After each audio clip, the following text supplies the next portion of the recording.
पाटी पेन्सिल, वही पेन नसले तरी नो टेन्शन. अहिल्यानगरमधील या जिल्हा परिषद शाळेत अनोखा प्रयोग.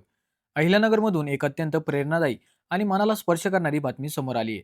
पाटी, वही, पेन नसले तरीही मुलांचं शिक्षण थांबू नये यासाठी एका जिल्हा परिषद शाळेने अनोखा नो टेन्शन उपक्रम सुरू केला आहे. मंडळी, शेवगाव तालुक्यातील बालमटाकळी येथील जिल्हा परिषद शाळेत हा अभिनव प्रयोग राबवण्यात आलाय. अनेक वेळा आर्थिक परिस्थितीमुळे काही विद्यार्थ्यांकडे पाटी, वही, पेन किंवा इतर शालेय साहित्य नसते. त्यामुळे मुले शाळेत येणं टाळतात आणि त्यांच्या शिक्षणात खंड पडतो. हीच समस्या लक्षात घेऊन शाळेने नो टेन्शन ही कल्पना प्रत्यक्षात उतरवली.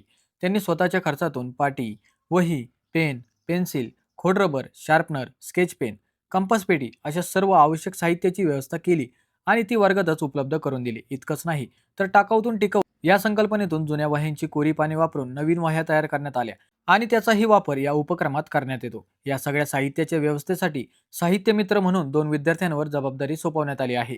ज्या विद्यार्थ्यांना साहित्याची गरज आहे ते विद्यार्थी साहित्य मित्रांकडून साहित्य घेतात आणि वापरून झाल्यावर पुन्हा जमा करतात. या उपक्रमामुळे शाळेतील मुलांची गैरहजेरी कमी झाली आहे आणि मुले आता आनंदाने शाळेत येऊन अभ्यासात रमू लागली आहेत. मंडळी, या शाळेच्या अनोख्या प्रयोगासाठी एक लाईक तर बनतोच.